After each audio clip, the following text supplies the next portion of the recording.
Hello, good day to everyone. Welcome to Mathematics Lessons Made Easy with Teacher Phoebe. So for today, I will be discussing to you all about the following.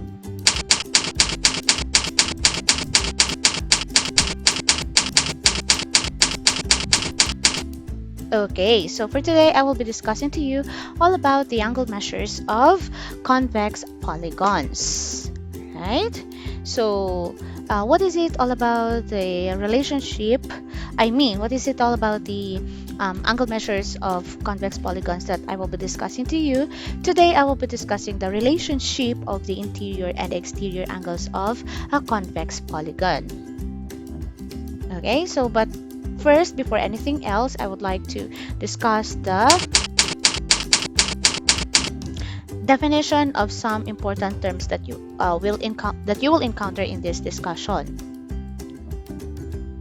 Okay, so the first one is what we call the interior angles. Recall, last time I already discussed the meaning of interior angles, and interior angles are none other than the angles that are found in the interior part of the polygon. So I have here the angle L, angle E, angle A, angle R, and angle N. Okay, so etong limang angles na to are none other than but the interior angles of that polygon learn.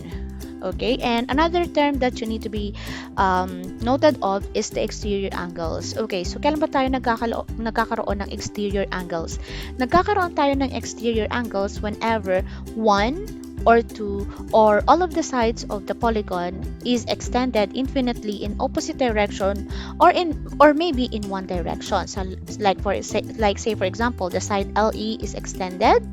Okay, so mapapansin natin na halos lahat naman ng side ng polygon na to is extended. Okay, ayan. So if we are going to try to zoom in here, this part, as you can see, is none other than but the interior angle, and yung angle na naandito sa labas are none other than but the exterior angle. Okay, so now let's proceed on to the theorems all about angle measures of convex polygon. The first one is none other than but the interior angle sum theorem. The sum of the measure of the interior angles of a convex n-gon is given by the formula 180 degrees, okay, times n minus 2. So you need to be reminded of the following formula. Take note of this because we will be using this in the next discussion. Okay, so ang sinasabi lang naman doon sa interior angle sum theorem is that aalamin natin kung ano yung sumatotal na sukat ng given na polygon. At para malaman natin yun, of course, unang kailangan ninyong gagawin, dapat alam ninyo kung ilang sides meron ang isang polygon na nakikita ninyo. Okay? So, dapat daw, ang sinasabi doon is that dapat daw kapag pinag-plus natin yung lahat ng measure ng angles na meron tayo dito, dapat daw walang labis, walang kulang, equal sa ano? Yun yung target natin, yun yung hahanapin natin gamit yung formula na 180 degrees times n minus 2. Wherein, yung n dito tells that it is the number of sides. Okay, so 180 degrees times n. N is the number of sides. Pakitingnan lang mabuti ang polygon, ilang sides meron ang polygon na yan. Correct. That is a 5. So you write 5, write minus, write 2, and then bring down the parentheses. Okay, then continue on solving. You may want to use calculator so that everything will be really very easy in computing. So 180 degrees times, of course, what is 5 minus 2? 5 minus 2 is 3, and then bring down the parentheses. Okay, continue on solving. 180 degrees times 3, that is equal to 540 degrees. So, meaning, dapat daw pala kapag pinag-plus natin yung lahat ng angles na meron tayo sa 5-sided polygon na to, it must be equal to exactly, walang labis, walang kulang, equal sa 540 degrees. That is if kapag pentagon yung given. Okay? So, the length does not affect the formula. Although, there are cases kasi class na regular pentagon, regular hexagon, regular heptagon, regular octagon. Pagdating doon, syempre, lahat ng sides doon ay equal na. What I am just explaining to you is how to use the formula for today. Okay. Anyways, I'll be having an example all about that regular polygons later. Okay. Now let's proceed on to the another theorem, which is the exterior angle sum theorem, and it says here that the sum of the measure of the exterior angles of a convex polygon 1 at each vertex is equal to 360 degrees. Okay, so going back to the polygon learned that I have a while ago, ang sinasabi lang naman dito sa exterior angle sum theorem is that kapag pinag-plus daw natin yung lahat ng angles na nakapalibot, 1 at each vertex, dapat daw ay walang labis, walang kulang, equal sa 360 degrees. So, nag-zoom in ako sa isang vertex lang, okay? So, dun sa part na yon, na kung saan merong isang interior angle at saka, alright, nakikita nyo, etong part na to, this is the exterior angle, another exterior angle, okay, and another exterior angle here. Alright, ang sinasabi dun sa exterior angle sum theorem is that dapat kapag pinag-plus daw natin yung lahat ng measure meron sa dito sa part na to, of course, dapat daw walang labis, walang kulang, equal sa 360 degrees. So, ibig sabihin, kung ano yung measure ng angle dito, kung ano yung measure ng angle dito, kung ano yung measure ng angle dito, kung ano yung measure ng angle dito, dapat daw pag pinag-plus natin yon, walang labis, walang kulang, equal sa 360 degrees. Okay? So, yun yung sinasabi. Now, clearly, you can see here a line and another line here. Okay? Gawin na natin madali para sa lahat. Kasi mostly sa problem solving natin, sa exercise natin, you will be given a measure of this angle and then hahanapin natin tong angle na to. Ang gagawin lang ninyo, class, is that you have to recall the intersecting lines. I-recall nyo yon, yung intersecting lines, vertical angles that are congruent angles and supplementary angles. Kasi kapag nare-recall ninyo yon, madali na lang hanapin lahat ng mga angles. Well, isa lang naman na exterior angles ang papahanap sa inyo, okay? Pero dapat alam niyo kung paano hahanapin din yung iba if in case na ipahanap sa inyo. So, example, I have here 120 degrees. So, if the measure of this angle is equal to 120 degrees, what would be the measure of this angle? Okay? Right, so the measure of this angle is equal to 60 degrees. Oh, ma'am, why is it 60 degrees?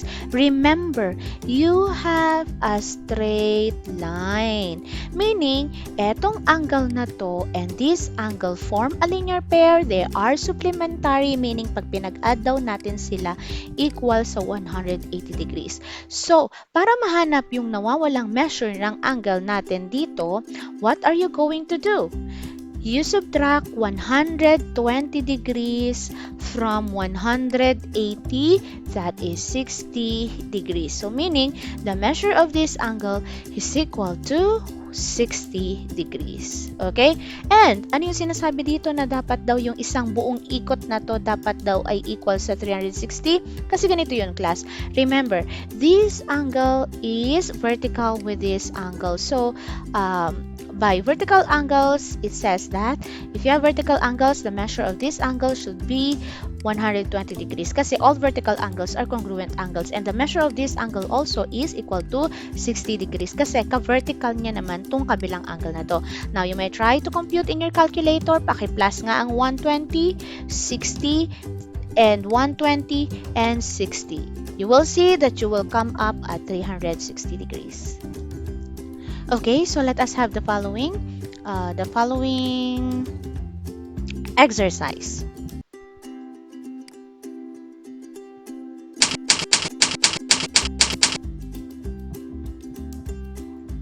Okay, so for problem number 1, find the measures of the missing angles. Let's have the following. Alright, so you are told to find the measure of the missing angles, and in order for you to find the missing angles, then dapat you are noted with the interior angle sum theorem. Okay, so ano yung sinasabi dun sa interior angle sum theorem? It says there that para malaman natin kung ano yung interior angle sum theorem, dapat nare-recall natin yung formula na 180 degrees times n minus 2. So in that case, 180 degrees times, ano ba yung n natin? N is the number of sides that we have. So in that case, we have 3 sides. So 3 minus 2, that is equal to 180 degrees times 1. Okay? Now, of course, using your calculator, kung gagamit ka pa ng calculator, 180 times 1, that is equal to 180 degrees. Meaning daw pala, dapat kapag pinag-plus-plus natin yung lahat ng angles na meron tayo dito, dapat daw ay walang labis, walang kulang, equal sa 180 degrees. Okay? So, etong 60 na to, etong 80 na to, and this missing angle, dapat pag pinag-plus-plus, walang labis, walang kulang, equal sa 180 degrees. Now, the question is, what is this? Yan na yung tanong natin. Ano yung measure ng angle na yan? Okay, right. So, ang gagawin natin is that, use your calculator. Pakipindot nga sa calculator ang 180 degrees, bawasan mo ng 60 degrees, okay, bawasan mo pa ng 80 degrees. So, ano ang binigay na sagot ng calculator? 180 minus, okay, 180 minus 60 minus 80, that is equal to 40 degrees. Meaning, the measure of the missing interior angle is equal to what? 40 degrees. Alright, so erase natin. This must be equal to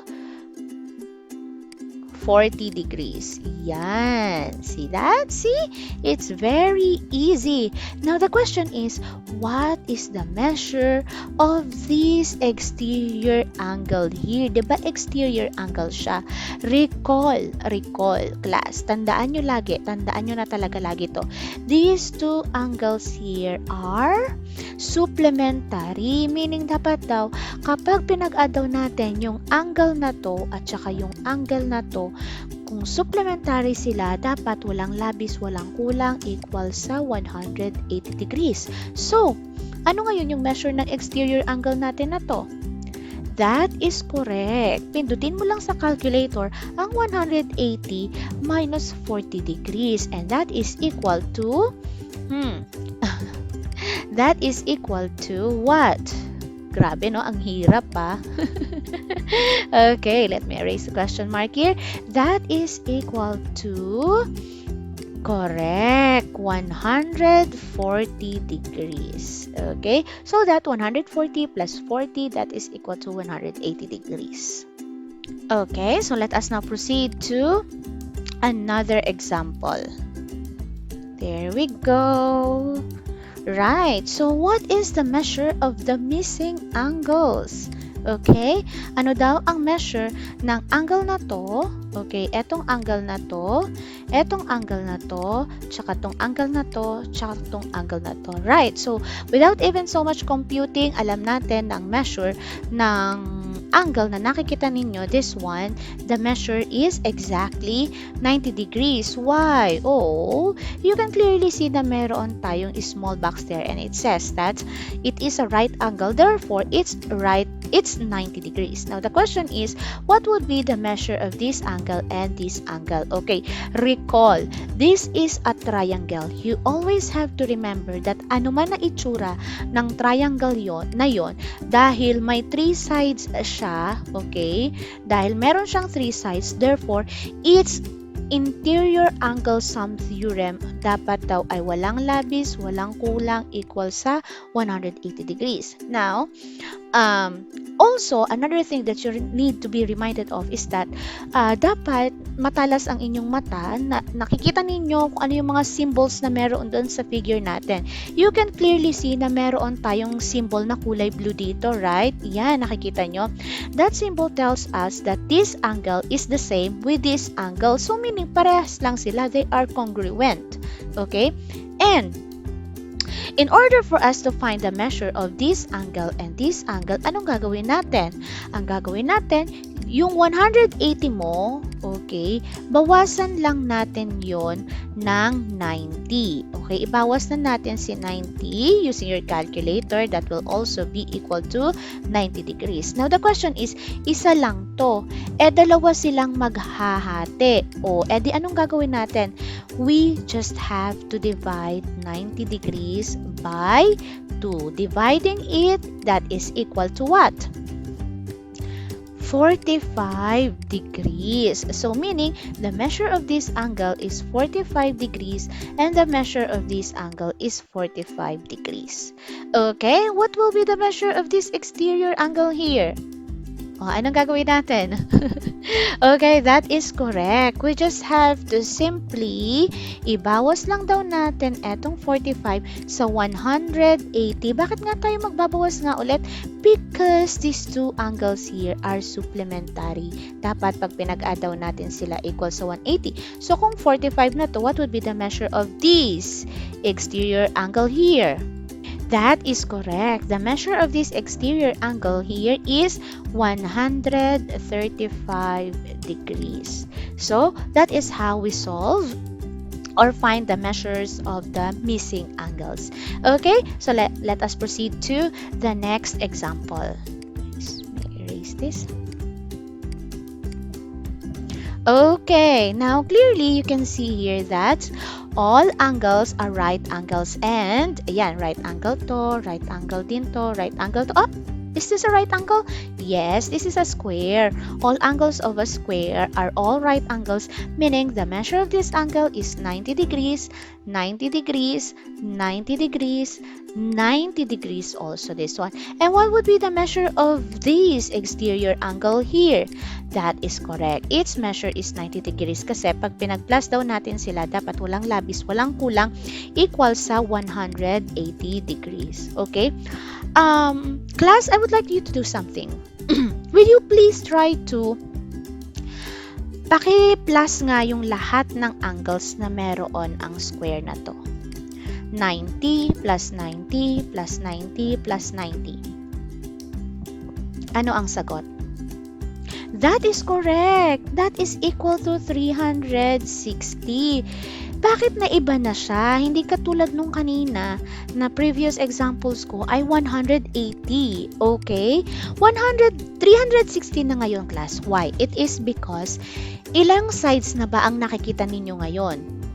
Meron ng 1, 2, 3, 4 sides. So, kapag pala 4 sides na ang pinag-uusapan natin, the sum of the measure of the interior angles, kapag pinag-plus, plus, plus daw natin pala, lahat ng angles na meron ang polygon na yun na may 4 na sides, anuman ang itsura niya, basta 4 na sides, it must be equal to 360 degrees. Okay? So, let us move on to another example. Right, so here we go. Right, nakikita nyo yan ngayon. Okay, so how do we find the measure of the missing angles? Like this angle, what is the measure of that? This angle, and this angle. So again, you have to be very keen with the symbols that you see in your figure, because those symbols will direct and will guide you in order for you to find the measure of the missing angles. Clearly, you can see that you have here this symbol and these symbols, and it tells us that they are the same. So without so much computing, hindi ka pa masyadong nagko-compute, alam mo na dapat ang measure nitong angle na naandito natin, that is equal to 80 degrees also. So because they are the same. So this is also 80 degrees. Okay? Kasi parehas siya nito. Now the question is, what would be the measure of this and the measure of this? Clearly, you can also see na meron tayong isang symbol na ganito and etong symbol natin na to ng parang symbol angle natin sa figure na to. It tells us that the measure of these two angles are also the same. So what are you going to do? You just have to simply what? Simply 360, ibawas mo lang daw doon yung 80 degrees. Okay, magbabawas tayo kasi 'di ba, apat na angles to. So, apat na sides to. So, dapat, pag pinag-plus, plus, plus daw natin pala yung angles na to, dapat walang labis, walang kulang, equal sa 360 degrees. Eh, dalawa pa lang na angles ang meron ka. So, ibawas mo na yung dalawang 80. And, what is the answer? That is correct. 200 degrees. Okay? 200 degrees. Ang problema isa lang to. Eh, dalawa silang maghahati, di ba? So, dahil dalawa silang maghahati, what are you going to do with 200? That is correct. I-divide lang daw natin by 2. So, 200 divided by 2, the answer is 100. Okay? So, ang gagawin lang natin ay, right, isulat lang natin yung 100 dito. Okay? So, 100 there, 100 here. Okay, that is now your sum of the interior angle, sum of the interior angles of these polygon here. Now, what would be the measure of the exterior angle that we have here? That is correct. Ang gawin lang natin is that we just have to recall again. Remember always, they are supplementary. Dapat pag pinag-plus daw natin, yung dalawang angle na yon, si 100 plus ano yung angle na yon na kapag dinagdagan mo, ang sagot daw dapat ay 180 degrees. Ano yon? That is correct. 80 degrees. So meaning this is 80 degrees. Yan ay 80. Okay, so see, madali lang, diba? Now, let's proceed to another example. Okay, there we go. I have here an isosceles trapezoid. Recall. So, ang una-una talaga ninyong gagawin ay alamin muna kung ilang sides meron ng polygon. Kasi, kapag hindi ninyo alam yun, mahihirapan kayong maghanap kung paano kayo magsosolve ng mga nawawalang measure ng angle natin dito. So, what are you going to do? Diba, this is an isosceles trapezoid. It has 1, 2, 3, 4 sides. So, dapat pala kapag pinag-plus-plus natin yung lahat ng measure ng angles na meron tayo, dapat they must add up to 360 degrees. Walang labis, walang kulang. Now, also another thing is that dapat you must be guided with the symbols that you see here. This angle and this angle are the same, so therefore this is 115 degrees. Okay? Now, this angle and this angle are also the same. So therefore, what are you going to do? Sa 360 mo, ibawas mo na doon si 115 at saka 115. So pakipindot na lang sa calculator ninyo. 360 degrees minus 115 and another subtract by 115. Okay, subtracted by 115. So anong sagot natin dito? Okay, 360 minus 115 minus 115, that is equal to 130 degrees. Okay? Ngayon, dalawa silang maghahati. Dapat hating kapatid. So, yung 120 natin dito, i-divide lang natin by 2 kasi equal naman silang dalawa. So, 130 divided by 2, the answer is 65. So, meaning, this is 65 degrees and this one is also 65 degrees. Okay, what will be the measure of this angle? That is correct. Apply supplementary angles. The measure of this angle is 115 degrees. Okay? So, are there any questions? Wala pa naman so far. Kung wala, let's proceed on to another example. Problem number 2. What is the measure of one exterior angle of a regular hexagon? Okay, so for regular hexagon, ano nga ba yung hexagon? It is a polygon with 6 sides. Okay, here we go. Regular hexagon. When we say regular hexagon, ibig sabihin, dalawang characteristics na meron siya. All sides are equal and all angles are equal. So, how are we going to find the measure of the one exterior angle? So, ang pinapahanap sa ating class, sa totoo lang naman talaga, ay hindi naman lahat. Isa lang naman. So, i-extend ko to, ayan. Okay, actually, kahit nga isa lang i-extend ko dyan eh. Kasi regular naman siya. What will be the measure of that angle? Okay? So, para mahanap natin kung ano yung measure ng angle natin na yan, na it is really very important na dapat ay alam natin kung ano yung measure ng angle natin na nandito. Okay? There. Dapat alam natin yung isang interior angle kasi kapag hindi natin alam kung ano yung interior angle na yon, hindi natin mahahanap tong angle na to. Eh, di ba tong angle na to, nakadepende siya sa kung ano yung measure ng angle na to. Right? And to find that, of course, you need to use the formula 180 degrees times n minus 2. Eh ma'am, bakit ngayon gumamit na tayo class? Kasi this is already a regular hexagon. Kung triangle lang, alam natin na pag pinag-plus natin yung lahat ng angle sa loob, 180. Kung quadrilateral lang, may apat na sides, ano man ang itsura ng quadrilateral na yon, mag-square man siya, mag-rectangle man siya, mag-rhombus man siya, mag-parallelogram man siya, trapezoid, or isosceles trapezoid, pag pinag-plus natin yun, equal yun sa 360. So, maiiba siya sa tuwing nadadagdagan na yung number of sides ng polygon natin. So, this will be, ito ngayon yung gagawin natin. Gagamit tayo ng formula which is equal to 180 degrees times n minus 2. And, okay, so just bring it down. Ayan, what you're going to do is, syempre, to count the number of sides. It has 6 sides, so therefore 6 minus 2, that is equal to 180. Solve for 6 minus 2, that is equal to 4. I bet you will not use calculator anymore in that.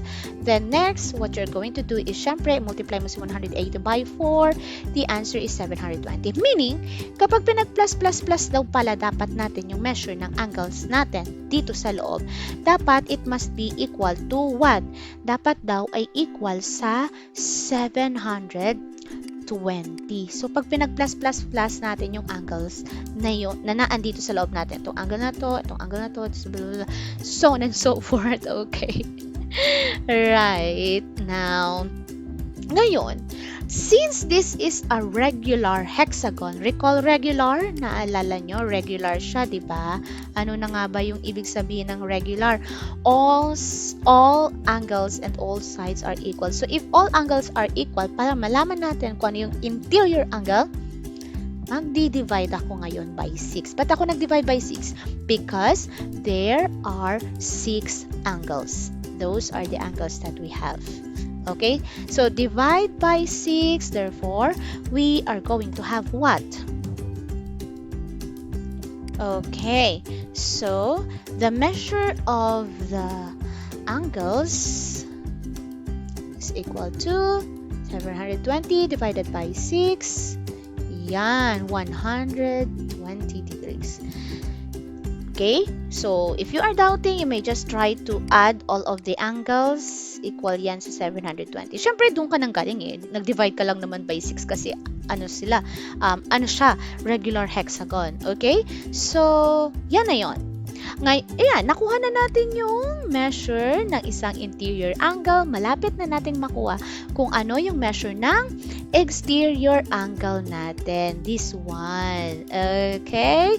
So, let us now try to solve. How are we going to do that? How are you going to find the measure of the exterior angles? Okay? So, let's try to zoom in.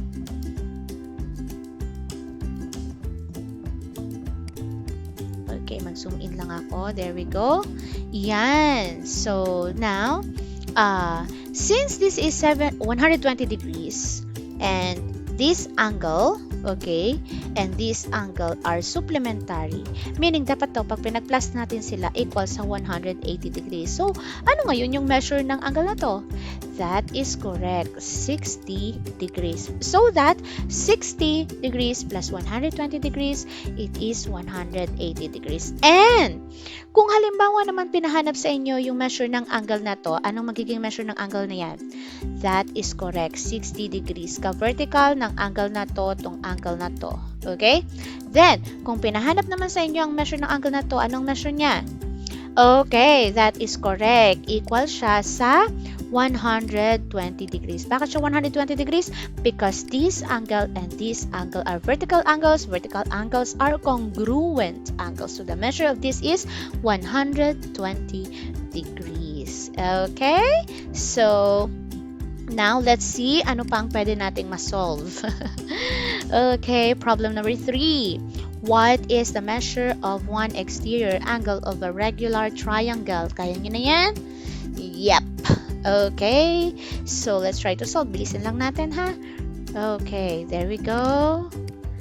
Right, bilisan natin. This is 3, of course. 3 minus 2 is 1. 1 times 180 is 180 degrees. 180 divided by 3. Ba't tayo nag-divide by 3? Because this angle is a regular triangle. All angles are equal. And then 180 divided by 3, the answer is 60. So meaning this is 60, this is 60, this is 60 degrees. And what would be the measure of the exterior angle?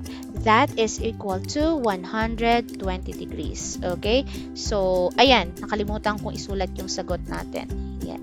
So, that's for this problem. Okay, now let's try to move on to another example. Kaya nyo na? Okay, problem number 4. What is the measure of one exterior angle of a regular decagon? Then next, problem number 5. Problem number 5. What is the measure of one exterior angle of a regular octagon? Okay, so 5 problems. That's the end of our discussion for today. I hope you learned a lot in this lesson. That will be all. Goodbye, everyone. God bless. See you again in the video soon. Mwah.